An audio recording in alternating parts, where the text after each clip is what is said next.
tem muita gente que deixa de receber porque não emitiu nota nem boleto. Assim. Aí fica lá, o cliente esquece de pagar ou deixa de falar, quando me mandar eu pago. A gente tem históricos grandiosos, assim, tipo arquitetos, a gente tem vários relatos de arquiteto que entrou aqui. Pensaram no projeto, o projeto está na última fase, já ter recebido tem 30 dias, e não recebeu ainda por conta porque ele chegou a emitir um boleto.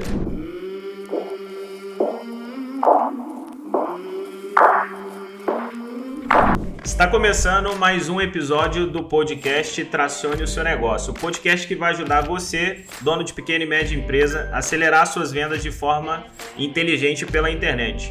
O meu nome é Felipe Martins e o tema escolhido de hoje, nós vamos falar aqui sobre BPO financeiro para empresas de prestação de serviço. Se você é um empresário aí que tem problema com fluxo, gestão de fluxo de caixa, contas a pagar e contas a receber, estou trazendo aqui um super amigo aqui, o Zé Guilherme, da Manda Pro Financeiro. Queria aí, Manda, assim, primeiramente, queria te agradecer aí pelo ter aceitado o nosso convite, Isso, é um prazer estar aqui. O episódio, esse aí é o nosso episódio aí, número 6.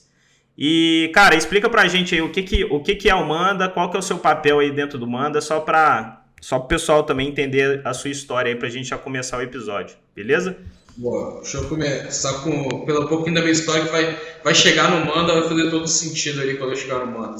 Eu sempre me mudei muito, então eu vim para o Espírito Santo com 10 anos e aqui no Espírito Santo é um lugar que é muito bairrista, então quem nunca veio para cá é um lugar muito bairrista, muito tipo capixaba, eu gosto muito de capixaba, eu como paulista vindo para cá não era muito amigável o ambiente, mas eu sempre fui me dando muito bem, tipo, aqui teve uma leva de muita gente de fora vindo para cá, então meus melhores amigos, um era mineiro, o outro era potiguar, o outro era baiano, então sempre tive muita gente de fora daqui e aos poucos você vai turmando um pouquinho mais com o pessoal de escola. Mas quando eu estava na faculdade, eu estava na decisão tensa de se eu ficava na Universidade Federal ou se eu ficava na privada que tem aqui, que é a melhor faculdade que tem, ela está entre a SOP Brasil de economia, ou se eu ficava na Federal fazendo economia. Daí era o primeiro ponto de decisão em por que fazia sentido nessa história de morar fora, assim. Porque a Universidade Federal você acaba tendo muita gente de fora também vindo para cá. E essa faculdade privada, que chama FUCAP, ela é basicamente de gente aqui do Espírito Santo. Os herdeiros das famílias vão estudar lá. De maneira geral, se a gente for olhar para nível Brasil, ela briga com a FGV e com a PUC, de forma global, de forma nacional. Você chegou a fazer um MBA, MBA na GV também, Eu fiz na GV do Rio. Legal demais, eu também sou GV também. O GV é fantástico.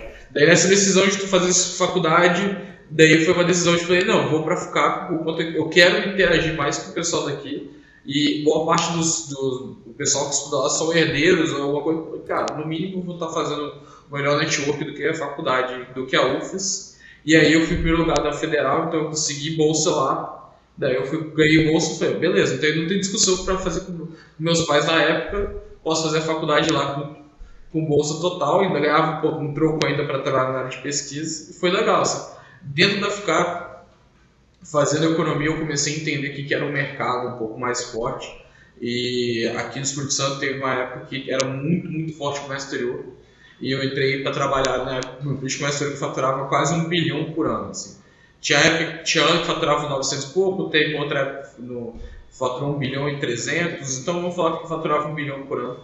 E assim, quando você olha uma empresa desse tamanho de faturamento, você tem aquela impressão que a empresa é super organizada, Fala assim, nossa, tipo, cara, se o cara fatura 1 bilhão por ano, o cara tem que ser super mega organizado. Porra, mesmo, extremamente funciona porque as margens de lucro eram muito altas e as coisas davam certo.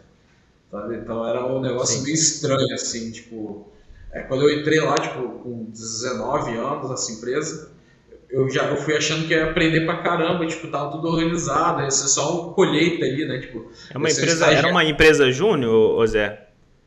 Não, a empresa de comércio exterior é grande, faturava 1 bilhão. 1 bilhão na época, Tá? Então, assim, eu entrei no setor de financeiro que tinha mais 21 pessoas no setor financeiro. A empresa tinha 150 pessoas, 160 pessoas lá quando eu entrei. Então, tipo, eu entrei para aprender totalmente. Daí, no primeiro dia de estágio lá, falei, mas o que tem algum relatório financeiro? Tá? Ele falou, relatório é isso daqui. Primeira coisa que eu peguei o relatório com o próprio gerente, que era o cara que ficava me tutoriando ali no início. Eu falei assim, Oswaldo, mas o negócio tá errado, não tá não, Oswaldo? Pô, a gente tá falando de tal negócio, a gente tá vendo as coisas saindo aqui e esse relatório não tá batendo. Ele falou, não, tá completamente errado, aqui a gente não usa os relatórios do sistema, a gente usa o Excel para fazer porque o sistema tá todo errado. Eu falei, faturando 1 bilhão, o sistema errado, o Excel que funcionava. Daí, nesse primeiro dia de conversa ali, eu falei, então, mas como é que a gente faz para organizar o sistema para começar a tirar relatório de lá? E aí eu fiquei os 3 primeiros meses, que era de estágio, entre aspas, assim, porque eu ficava lá 10, 12 horas trabalhando, organizando o sistema e entendendo como é que funcionava o setor financeiro de uma empresa muito grande, mas com todas as peculiaridades.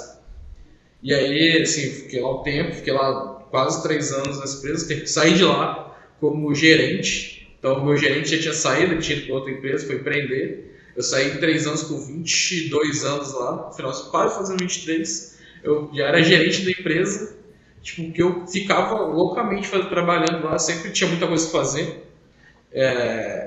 E aí foram dessas idas assim que você acaba não entendendo muito, virada de ano é sempre um momento que você fica muito pensativo, né?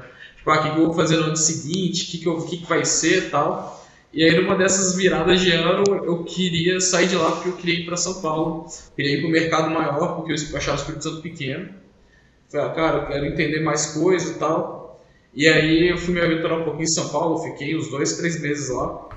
Mas a saudade de Vitória e as oportunidades que eu já tinha aberto aqui em Vitória chamaram muita atenção. Eu voltei, só que quando eu voltei para o Espírito Santo, eu já voltei empreendendo. Eu montei a consultoria de gestão financeira quando eu voltei para cá, com meus auges dos 23 anos fazendo isso.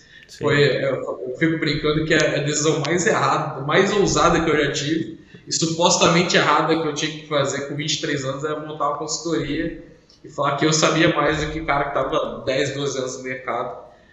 E assim, os 3 anos intensos lá nessa empresa me ajudou muito a aprender como fazer outra coisa. Tipo, até hoje tem coisa ali que eu uso esse background de 8 anos atrás, 6 anos atrás, isso. Então, Legal. Então, assim, o contexto aí, então, você chegou a fazer economia na faculdade, conseguiu o primeiro estágio ali numa empresa de comércio exterior, que era realmente uma empresa grande, né? Que já faturava ali seus milhões, você ficou um certo período ali, 3 anos, né? Que você chegou a comentar. 3 anos.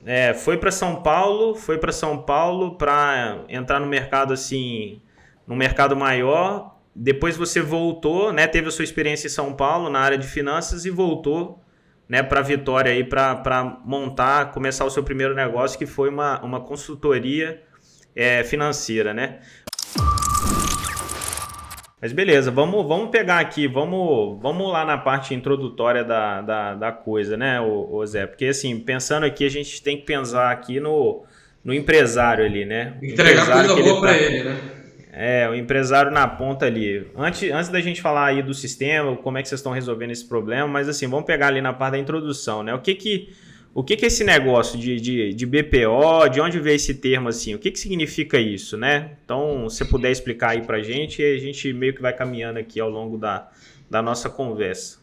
Esse termo BPO ali ele é muito antigo, que é meio que um nome americano para falar de terceirização, tá? Então, Business Process Outsourcing é você pegar um pedaço do que você faz, que é o BPO, é um pedaço que você faz e terceirizar. Isso daí a gente já comumente faz isso nos nossos negócios, né? Nosso contador, ele é um BPO, só que ele não chama de BPO do contador. Assim, o contador acaba sendo externo de todo mundo. Muitas vezes a gente contrata limpeza terceirizada, então já são BPOs que você contrata normalmente. E aí vem mais recentemente vem essa onda do BPO financeiro, que depois de a gente ter vários mecanismos de segurança para o financeiro, a gente começa a ter possibilidade de fato terceirizar o financeiro. Antigamente era impossível, assim. Porque você não tinha tantas estruturas de segurança para poder fazer isso. Hoje, de fato, a gente tem. Eu vou te falar que hoje é mais seguro fazer terceirizado do que próprio dentro de casa. Porque dentro de casa você acaba sendo relapso com algumas etapas de segurança. Quando você terceiriza, a empresa o risco é muito grande da empresa para poder fazer certinho, então ela se preocupa com várias etapas de segurança e te faz ser mais organizado, porque ela te faz seguir um processo funcional. Eu falo que até assim, até compartilhando aqui com o pessoal também do podcast, que é o seguinte, né? Quando eu estava meio que resolvendo, ou se eu iria trazer uma pessoa para cuidar do financeiro aqui da Tracione, ou se eu ia contratar um sistema ou fazer uma terceirização, eu encontrei vocês através desse termo, né, que é o tal do BPO, né, a terceirização. E é uma coisa que chamou muita atenção, que é o seguinte, né, você, né, o empresário ali, ele tem a possibilidade de ter isso, fazer isso dentro de casa ou fora de casa, mas normalmente ele vai ali no Google ali querendo um sistema, né? Então, só que assim, eu vi um grande diferencial de vocês que era exatamente assim, né? A solução de vocês, até deixando um pouco claro assim, ela não é só um sistema, né? O manda para o financeiro, ele não é só um sistema, é um sistema que já está vinculado com uma prestação de serviço, né? Então, você tem pessoas ali, igual, por exemplo, hoje eu tenho os meus contatos lá de dentro, né? Eu converso muito com a Luciana, né? Eu falo que a Luciana é a Luciana do financeiro da Tracione, né? Então, isso aí. Então, assim, eu achei um modelo muito interessante, porque além do financeiro está ficando organizado, né, com fluxo de caixa e tudo mais, né, contas a pagar, contas a receber, você tem uma pessoa do lado de dentro do Manda, né, que está fazendo financeiro de fato, né, tá recebendo ali os contratos, está fazendo todos os lançamentos da forma correta. Então, assim, eu achei super interessante, né, porque vem da terceirização completa mesmo, né, que envolve a prestação de serviço, né, da parte financeira junto com o sistema, né, que cria até uma vantagem competitiva demais aí para vocês, né, em relação aos outros softwares do mercado, né, se for olhar, né. E a gente gosta muito dessa proximidade, né, tipo, você fala assim, é a Luciana que é meu financeiro, tô falando com a Luciana lá, tipo, a gente...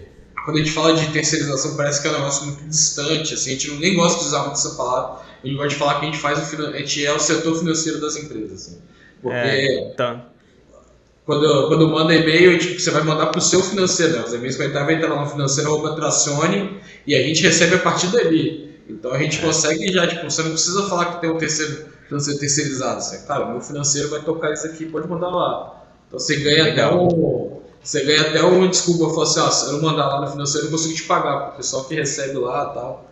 Então a gente bota esse ponto e fala assim, usa a gente ali como meio de os caras te mandarem boleto, nota fiscal, tudo certinho, porque senão as coisas não vão ser pagas. Legal.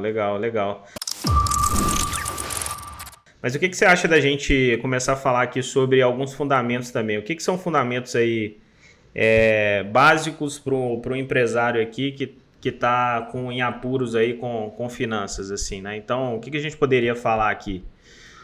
Sobre rotinas mesmo, né? Mas vamos falar aqui, contas a receber, custo de serviço prestado, DRE, vamos falar aqui um pouco sobre cada um e os fundamentos aí principais de cada um. Só dar uma pincelada mesmo.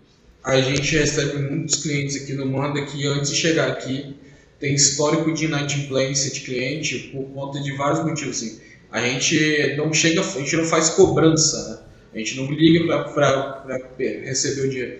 Mas só de ter um processo funcional e ter um modelo de regra de cobrança, de cobrando o cliente por e-mail para SMS, os clientes tendem a pagar por estar mais organizado, né? Tipo, os clientes do nosso cliente. E também tem outra coisa, tem muita gente que deixa de receber porque não emitiu nota nem boleto, assim. Aí fica lá, o cliente esquece de pagar ou deixa de falar, quando me mandar eu pago, daí não manda, daí fica tipo... A gente tem históricos grandiosos, assim, tipo arquitetos, a gente tem vários relatos de arquiteto que entrou aqui, pensaram o projeto está na última fase, já era para ter recebido tem 30 dias, e não recebeu ainda porque ele chegou a emitir o boleto. Assim, não mandou o boleto para o cliente lá para ele pagar, porque ele não teve tempo, ele não lembrou, assim, nos tempos que ele tinha ali mais tranquilos, que ele poderia ter feito isso, cara, é um momento de folga dele, de relax, assim. Então, o ponto de receber é um negócio que precisa ser maior coordenado, você precisa ter boas ferramentas. Então, não é, vou emitir o boleto do banco lá e vou mandar, Cara, possivelmente você está pagando caro no boleto, está pagando os R$8. O banco te fala 4, mas ele cobra 4 na emissão e 4 no recebimento. Daí, pô, será que esse é o melhor? Se não tem melhores sistemas, mais baratos e mais fáceis de fazer tudo isso? O Manda, ele pega isso para fazer e entrega pronto, né? Então, a gente fica brincando que manda mensagem no WhatsApp, te mandou no WhatsApp ali, eu já te devolvo o boleto do fiscal pronto, que a gente vai decifrar as informações.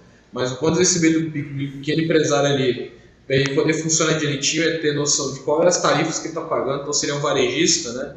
Quanto que ele está pagando de tarifa, se ele já é um prestador de serviço, ele vai emitir um boleto, vai fazer alguma coisa do tipo, se ele de fato está entregando o que, que o cliente dele está pedindo.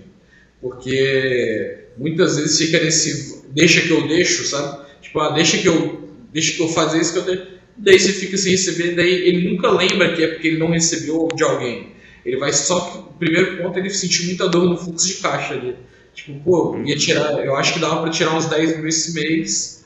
Pô, tô vendo aqui que meu caixa só tem 7, se eu tirar tudo eu vou limpar o caixa. Pô, tá faltando dinheiro aqui. É sempre aquele assim, pô, eu trabalhei tanto, mas tá faltando dinheiro. Essa é a sensação normal do empreendedor quando tá com alguma coisa descasada ali. Mas assim, resumindo, por exemplo, né, o empresário ali que está prestando serviço, ele fechou um contrato, né, com o prestador. Basicamente, o que ele faz? Ele, depois do fechamento ali da venda, ele envia esse contrato ali para o Manda, né, para a pessoa responsável ali que está juntamente com ele no projeto, e essa pessoa começa o quê? A faturar, né? Então, ou seja, né, começa a ser esse braço aí para faturar e ser o apoio ali no envio de nota fiscal para o cliente, a questão do boleto, né? Então, ou seja, certificar que tudo está sendo lançado dentro do sistema, né? Então, sim, sobre as contas a receber, ok. Agora, vamos lá para... E o que você tem visto mais assim em relação a fundamentos que a gente poderia comentar aqui? O Manda, por exemplo, ele consegue ajudar nessa parte de cálculo de custo de serviço prestado? Ou não? Isso aí a pessoa tem que fazer fora? Como é que é isso assim na prática? Felipe, depende muito, tá? Assim, a gente tem casos aqui que são bem interessantes. O próprio Manda usa o próprio sistema, né, para fazer nossas coisas. A gente calcula 100% ali por dentro, só tem que, na verdade, só faz uma divisão, né? Então, mas todos os nossos custos, todos os nossos gastos com vendas, que é onde começa o custo de aquisição ali, eles têm uma área específica para ficar, que é a área 3 ali. Tipo, tudo que fica ali dentro, eles são pontos que a gente vai fazendo para poder entender de fato como é que foi as vendas. O que você precisa fazer fora, em breve, a gente vai conseguir botar para dentro, que é quantos que você vai me informar, quantos clientes você fechou, e aí vai dividir ali para saber qual foi de fato o seu custo de aquisição. Esse número é muito importante para quando você está falando de empresas de prestação de serviços. É muito importante para controlar. Que é o custo do serviço prestado, né? Eu, por exemplo, aqui na Tracione, eu utilizo uma ferramenta de gestão de projetos que se chama Run-It, né? Não sei se eu comentei contigo, sim, mas ali basicamente é onde todo mundo da equipe, da empresa, está ali apontando horas em cima de projetos, né? Porque o nosso negócio é baseado em projetos. E no final do mês eu consigo extrair, né, relatórios, eu consigo saber quantas horas cada profissional está trabalhando, né, e por projeto de forma individual. Só que isso aí, para mim, eu consigo ter uma planilha onde que eu extraio essas informações, que também estão no Manda, para eu fazer os meus fechamentos, né? Eu consigo ver o custo do serviço prestado através do Run-It, que é uma outra ferramenta. Mas, assim, o Manda acaba me ajudando muito em outros indicadores também. Mas beleza, e sobre o DRE, o que é o DRE de fato aí, ô Zé? Eu vejo que o fluxo de caixa ali do Manda, ele está seguindo bem o modelo, mas vamos comentar aí sobre o DRE e demonstração de fluxo de caixa aí logo em seguida. Qual que é a sua visão? É uma estrutura, DRE e demonstração de fluxo de caixa, eles andam muito próximos, eu faço que eles andam quase abraçados. Para empresas que são maiores, assim, vamos falar assim, pensa nessas empresas gigantes do Brasil, eles estão com uma importância muito grande para o DRE, porque eles olham muito a competência. Né? Tipo, se eu vendi hoje, vou receber em 10 vezes, para mim tanto faz. Eu tenho caixa, isso não vai me maltratar. Então ele vai olhar só, tipo, de fato eu vendi tanto esse mês, tudo mais. Eu falo para as micro e pequenas empresas, principalmente as médias um pouquinho também, o demonstração de fluxo de caixa é rei assim, na empresa. Você tem que ficar acompanhado com ela de mão dada para entender de fato o que está acontecendo com a sua empresa. Por que eu falo isso que ele é rei? Porque as empresas não quebram, quando ela é pequena, ela não quebra por causa de falta de lucro. Sim, as empresas quebram por falta de dinheiro. Porque ela pode estar tendo prejuízo ali, mas ela está antecipando toda a receita e tudo mais, e ela consegue sobreviver ali um pouquinho mais. Tal. Mas quando você está sem entender esse fluxo de caixa, tipo, estou comprando coisa parcelada, recebendo tudo à vista e não guardo o dinheiro, você tem que começar a desenhar melhor. Demonstração de fluxo de caixa e DRE ali são relatórios que um entrega como DRE, tipo demonstração dos resultados do exercício, vai te mostrar de fato qual foi o resultado naquele período, e o DFC, que é a demonstração de fluxo de caixa, vai te mostrar quanto que você gerou ou queimou caixa naquele período. Então, são dois relatórios que eles vão sempre estar juntinhos. A estrutura deles é um pouco parecida, mas eles vão sempre andar junto. Quando você é pequeno, foca totalmente no DFC. Quando você começa a crescer um pouco mais, você vai andando para o DRE. Para o DRE, né? Você falou um pouco sobre gestão por competência de caixa, sim, cara, porque isso gera dúvida até para quem é da área de finanças também. Só explica um pouco mais sobre isso, assim. Gestão de regime de competência versus de caixa, assim. Só dando um exemplo bem fácil assim para todo mundo compreender. O exemplo mais fácil que eu conheço é: imagina que você acabou de prestar um serviço. Vamos usar um dentista, tá? Fez um canal ali, cobrou R$2.000 para fazer o canal. Ele já prestou o serviço ali, então você vem 3 vezes aqui, hoje, amanhã e depois de amanhã, eu vou prestar esse serviço, fazer o canal e vou te cobrar R$2.000 por isso. Só que no momento de pagar, ele pagou em 10 vezes para você, então dividiu em 10 vezes no cartão. Você vai de fato receber 10 parcelas. O valor de R$2.000 por competência era o momento que você terminou de prestar o serviço. Então, depois do terceiro dia ali que você terminou o canal, você pode reconhecer aquilo ali como receita. Por fluxo de caixa, você vai ter que reconhecer 10 parcelinhas mensais. Então, a competência vai cair tudo no mês só, 100% no mês só. O fluxo de caixa vai cair 10 parcelinhas ao longo dos períodos que for recebendo. Então, essa é a principal diferença. Assim. Isso serve para tanto você recebendo dinheiro quanto você pagando. Então, se eu comprei um carro financiado em 10 vezes lá, eu vou competência. Hoje eu recebi, foi o valor do carro. Se eu paguei 10 vezes por fluxo de caixa, vai ser 10 parcelinhas daquele valor. Tá. Eles comentam, eles até falam também que, na verdade, assim, o DRE, na verdade, né, o demonstrativo aí, resultado do exercício, ele é feito por regime mesmo de competência, né? Então, o que acontece muito é o seguinte, né? Tem empresário que fala assim, mas eu faturei tanto esse mês, mas eu não tenho caixa, né? Você não tem caixa, então, porque, de repente, todos esses pagamentos, porque tem um ciclo de venda, né? Todos esses pagamentos aí não foram realizados de forma à vista, né? Foram parcelados, né? Então, por isso que dá essa diferença. Então, dá para a gente pegar aqui esse insight que, na verdade, assim, o DRE, ele sempre vai ser nessa visão, né, de competência, e o DFC na visão de fluxo de caixa. O cara que está pequeno, ele tem que ficar de olho no caixa mesmo, né, para ver se o negócio tá performando, se está positivo ali, negativo, porque ali a bomba, né, pode estourar ali em pouco tempo. Ou no outro caso ali no DRE, o cara vai ficando maior ali, ele vai fazendo o controle através da DRE, né? Então, assim, o cara fechou um projeto, um arquiteto, igual no caso do dentista, né? O arquiteto fechou um projeto de 12 meses. Lá na DRE vai entrar como um projeto completo de 12 meses, né? Então, aquele faturamento total, né? Entra o faturamento total. E no outro do DFC é particionado aí de acordo com as parcelas, né? Beleza, cara. E sobre capital de giro aí, que é uma coisa importante também, eu vejo que o pessoal tem muita dúvida também, né, o Zé? Como é que esse lance de capital de giro, o que é capital de giro, né? O que você considera aí, o que seria um valor ideal de capital de giro, como é que calcular isso assim também? Se puder dar algumas dicas aí pra gente. Eu recebo toda semana alguém perguntando, Zé, qual que é o capital de giro que a empresa precisa? É uma pergunta, muito padrão ali, só que não existe um número mágico, tá, Felipe? Esse é um negócio que a fórmula Quando você está na faculdade, o professor vai te falar a fórmula de necessidade de capital de giro do NCG, até que eles usam esse nome lá, é tal. Só que você vai ver na prática ali, não é bem assim, porque você tem que ter divisões de negócio muito diferentes. Então você vai pegar lá, eu tenho um consultório do odontológico. Eu preciso deixar de fato ali 2, 3 faturamentos ali em caixa. Você vê, os custos são muito controlados, as receitas você tem meio que sabe o que acontece, mas os custos não são tão distantes. Você não tem do nada aparece uma bomba lá que você tem que gastar. Assim. Você tem um pedacinho de dinheiro que é pagar o custo fixo mesmo do consultório, daí você vai ter um pouco de ferramentas, alguma coisa que você vai pagar, e um pouco de manutenção ali. Depois, quanto que isso pode gerar, né? Então, eu gosto muito de falar que você tem que entender, de fato, olha os últimos 6, 7 meses do seu caixa e ver qual foi o pico e foi o vale do caixa.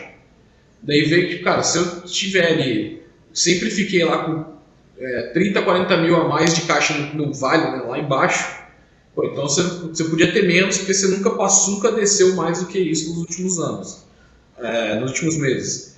Mas então é muito mais você olhando o seu comportamento e fazendo um pouquinho de relacionamento bancário para ter crédito. Para que é isso? Cara, aconteceu algum desespero, não é seu caixa que tem que repor, que cumprir com esse desespero, tipo alguma emergência, algum desespero que aconteceu. É de fato o banco ou alguém que vai te dar crédito ali para você botar dinheiro e resolver aquele problema e depois vai pagando. Então, a gente tem muitas vezes, você vai olhar as grandes empresas, por que faz sentido para elas? Elas têm 9 bilhões em caixa, 500 milhões em caixa. Então, você vai ver assim, para ela é peanuts, né? Tipo, não é nada, ela tem condição de fazer, bota dinheiro, ela tem melhores estruturas ali, ela se financia muito mais barato também. Pra gente que é pequenininho ali, cara, empresa pequena, foca na verdade em você ter crédito com o banco ali, como é que eu consigo ter 10, 15, vamos falar assim, ter 2, 3 faturamentos ali com crédito, para qualquer coisa acontecer, eu consigo pegar crédito e fazer alguma coisa. Então. Sim, não, eu concordo até porque na hora também de fazer empréstimo também, né, tem muito empresário também acha que pegar empréstimo é errado, né, então assim, é um negócio que faz muito sentido, mas assim, é você também ter um caixa porque tem alguns empréstimos que você, antes de pegar o empréstimo, você tem que ter aquele valor. Então, se o empresário vai pegar ali 20 mil reais ali, você tem que comprovar que tem 20 mil reais em caixa, né? Então, assim, é importante você ter esse capital de giro para você não queimar ele, para conseguir financiar isso depois também com o terceiro, né? Além disso, custear toda a operação aí. Mas normalmente o que eles falam aí também, assim, na literatura e pela experiência que a gente vê aí é pelo menos ter 3 meses aí, né? 3 a 6 meses, né, de fluxo aí, mas assim, a gente sabe que não é tão fácil, né? Ter esse fluxo maior assim para sustentar, né? É 15 dias, a média brasileira é 15 dias, isso aí. Mas beleza, cara. Saiu, acho que é 16 dias, depois você saiu a pesquisa agora do Serasa, que tem ali. A empresa média do brasileiro, assim, a média dos brasileiros tem 16 dias de caixa. Olha só, não é nem 30 dias, né? Olha só. Mas beleza, vamos. O que você acha da gente começar a falar um pouco? Vamos lá falar sobre o produto aí do Manda. Né? Quem que é o cliente ideal aí? Quem que é o perfil de cliente ideal do Manda aí? O que vocês estão vendo? O que vocês estão testando? Né? Hoje, então, assim, falem um pouco pra gente. Hoje nossa carteira tem 30% das empresas são empresas de publicidade e propaganda, agência digital, agências de brand, essas coisas. A gente tem um outro público legal que é de prestador de tecnologia, né? Pessoal de tecnologia. Então, pessoal de TI, pessoal de consultorias de tecnologia, tem muita gente nisso. E muito arquiteto. Esses são os 3 públicos principais. Mas eu gosto de falar que, no fundo, se você olhar os 3 públicos e os outros públicos que tem aqui, é que é muito do que o empreendedor está prestando serviço ou está lá na ponta de venda junto. Esse que é o nosso perfil de cliente no final das contas. Então, tipo, você vê o empreendedor tendo que captar cliente, prestar serviço e tudo mais, esse cara que também faz o financeiro, esse cara é meu cliente, precisa urgentemente deixar o financeiro com a gente e tocar o negócio para crescer mais rápido. Tá. E como é que funciona assim, o modelo de negócio de vocês? Assim? O cliente ele entra na estrutura, como é que é? Vai pelo site, o que ele faz? Paga uma assinatura ali igual ao Netflix? Como é que é esse modelo aí de negócios aí do Manda? O modelo é como se fosse Netflix, só que em vez de ir no cartão é boleto, para poder ele não ficar tomando o cartão dele, limite do cartão. Vai ser pela quantidade de demanda que ele tem de tamanho de quantidade de movimentação que ele tem ali. Então você vai ver no tamanho de movimentação de uma empresa normal, a gente, das pequenas, vai pagar um valor ali e ele só aumenta o valor que vai pagar para a gente se ele crescer. Mas se ele reduzir, por algum motivo que aconteça, se ele reduzir, também reduz a mensalidade. A gente cresce e reduz junto com ele para a gente ser de fato parceiro do negócio. A gente quer ver as empresas crescendo. Não tenho interesse nenhum de ver a empresa, tipo, eu sugando a empresa ali. Sim, sim. De acordo com que ele vai aumentando ali o volume de transações ali dentro do sistema, esse valor ele vai aumentando também dentro do Manda, né? Então é de acordo com o crescimento aí da empresa, né? Então ele começa ali com volume baixo, com valor mais baixo e vai escalonando isso ao longo dos anos, né? Dos meses aí, né? Perfeito. Pô, bacana. E sobre essa questão aí também, que é o seguinte, né? O fato de estar terceirizando isso com o Manda, né, toda essa parte financeira, né, pelo menos assim, o básico ali do financeiro, você acredita que isso aí, por exemplo, pode ser o fim dos profissionais de finanças, assim? O Manda ele vai resolver tudo, né, o Manda para o financeiro ele vai resolver tudo, a gente vai chegar uma época aí que não vai precisar de gestores financeiros. Como é que você está vendo isso em relação ao projeto do Manda, né, como um todo, né? Felipe, quando a gente olha para frente, para micro e pequena empresa não vai fazer sentido nenhum ter o financeiro. O Manda vai entregar totalmente o serviço que ele precisa e as customizações que for necessárias ali no longo prazo. Para empresas de médio e grande porte vai ainda fazer sentido, porque as empresas têm muitas peculiaridades, muitas contas, uma movimentação muito alta e já começa a entregar valor ter alguém no financeiro. Antes disso, não faz muito sentido, porque você vai ganhar um custo muito alto e a pessoa vai estar de fato ociosa. Se você contratar alguém financeiro, até você virar uma média empresa, essa uma pessoa mesmo, uma pessoa única, vai estar sobrando o tempo dela e você ainda tem que fazer gestão dela. Então, quando você contrata uma empresa, tem processos mais definidos, segurança mais definida, ela compra um risco que o cara que trabalha com você não compra. Tipo, cara, se acontecer algum problema financeiro, o Manda vai ter que reembolsar porque ele foi o gerador do problema. Então aí você não faz, você olha para frente assim, não faz muito sentido para o micro pequeno. Em algum momento a gente mesmo levantou a mão, já tem casos aqui do Manda, falou assim, cara, acho que você devia contratar alguém por conta da peculiaridade do seu negócio e quantidade de movimentação que você tem, tá ficando muito caro. Tá. Porque normalmente o cara que é pequeno ali, tem aquela situação, né? O cara, igual ali, o arquiteto pequeno, o dentista também, né? Ou a agência também, o cara que tem uma agência, assim, o cara tá fazendo de tudo, né? O cara tá fazendo comercial, tá entregando, tá fazendo atendimento ao cliente, aí o cara começa a crescer, começa a ter 3, 4, 5 pessoas, mesmo assim, a parte financeira também começa a ficar um pouco complicada, né? Porque tem que faturar mais, você tem mais pessoas para poder pagar, né? Então, ou seja, você precisa ter um fluxo também maior ali, então, assim, você fica sem tempo, né, de fazer essas rotinas financeiras aí, mas assim, eu acredito que esse ponto aí que você falou faz muito sentido também, porque o cara que é pequeno ali, eu acho que até um certo porte, ele vai ter que fazer todas essas ações financeiras, e se ele colocar um cara só para cuidar disso, com certeza vai ficar ocioso. É o que acontece até no nosso mercado também de marketing digital, né? O cliente contratar um cara de marketing e sendo que não é a expertise dele em determinados assuntos, né? Pode ser que ele fique um pouco ocioso também, né? Então é melhor terceirizar com uma agência ou, no caso de vocês aí, terceirizar com vocês aí, né? Eu vou falar que para a agência é até mais importante para a agência, porque a agência, se for contratar o valor da agência, não consegue contratar o número de profissionais que estão incluídos nesse serviço que ela está te entregando, né? Então, sim. Financeiramente é melhor a agência do que ter um time próprio, até você ter um tamanho que você tem condição de pagar todo mundo internamente. Sim.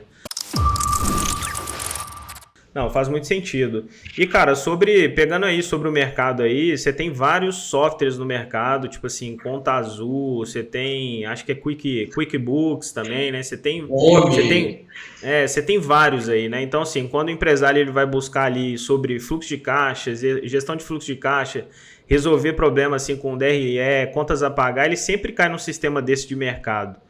Né? Assim, qual que é a diferença entre esses sistemas aí, todos esses sistemas que estão no mercado, com vocês aí, do Manda para o financeiro, assim, qual que é a maior diferença, assim, né? Felipe, eu acho que se falar a maior diferença é tempo, assim. O tempo é muito precioso e quanto mais você vai entendendo o crescimento da empresa, você vai se dando o seu tempo cada vez fica mais precioso.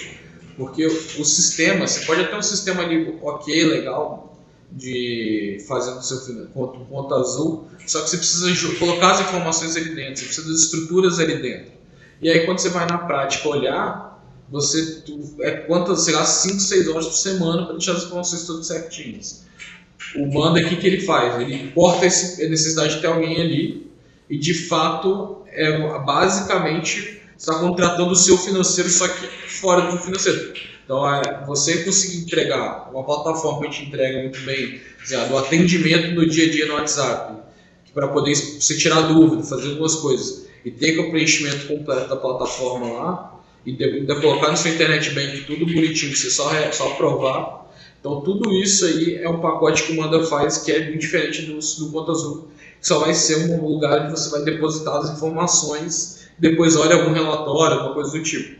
Manda tem um composto a mais ali que é realmente para te entregar tudo pronto e você nunca tem que ter aquele desespero, né? Pô, eu preciso de um relatório e eu vou ter que preencher tudo agora, vou gastar 2 dias preenchendo porque eu esqueci de preencher. Então, o Manda você vai ganhando velocidade de tomar decisão e ainda vai gastando muito menos tempo que você por um valor muito baixo. Sim, sim. Eu consigo compreender, porque é como se fosse assim, né? Dentro desses sistemas é igual a planilha, né? Você, como empresário, teria que imputar todas essas informações de forma manual. Então, ou seja, você precisa ter tempo para fazer isso de forma consistente, né? Só que assim, devido às outras atividades que você também tem no dia a dia, você não consegue fazer esse negócio, né? Colocar isso na sua rotina. No caso aí do Manda, é aquilo, né? É responsabilidade do Manda junto com a equipe de lançar todas essas informações e manter todo mundo atualizado, né? Todo o sistema, né? Então é um conjunto, né? É sistema mais serviço, né? Cara, vamos falar um pouco aí sobre os canais de tração, né? Então, ou seja, como é que vocês estão adquirindo cliente? Acho que é interessante aqui compartilhar também com o pessoal do podcast. Mas assim, o que vocês têm validado aí? O que está funcionando muito bem para vocês em canais de tração, de tráfego, assim? Felipe, Google Ads hoje é nosso carro-chefe, assim, pesquisas ali na pesquisa é onde a gente faz boa parte da nossa quantidade de leads. O segundo caminho que tem sido muito interessante são os seminários, então a gente tem entregado muita educação para os nossos clientes, ou futuros clientes, né? Então a gente entrega agora, a estratégia desse ano é ser afunilado, então a gente vai entregar seminário para arquiteto, seminário para advogado, são seminários mais específicos para poder conversar melhor com esse público. E o terceiro é mais o SEO, ali, que padrão de fazer blog, deixar um blog funcionando, tudo mais. Esses são os 3 principais ali que a gente acaba usando mais. A gente está começando a testar um modelo que parece que vai dar muito certo, que é de material rico, né? Então você entregar de fato o material, deixar aquela pessoa mais interessada, depois trazer ela para dentro, depois de ela já ter interesse e já conhecer melhor o banco. Então assim, esse quarto a gente está num processo de teste muito leve e vai começar a pegar mais firme a partir daqui. Tá, legal. Nessa parte de tráfego pago, vocês estão rodando Google, Facebook e Instagram também, na parte ali de anúncios, né? Trabalhando o quê? Campanha ali de marca mesmo ali, todo mundo que digita manda para o financeiro e talvez ali campanhas direcionadas ali para as dores, né, desse mercado, né? Então, igual no meu caso, por exemplo, pesquisei sobre vocês ali na internet, sobre BPO financeiro, então é uma dor, né? Uma terceirização. Então é tudo baseado nisso, né? Vocês estão trabalhando com todas essas redes aí, né? Google, Facebook, Instagram, né?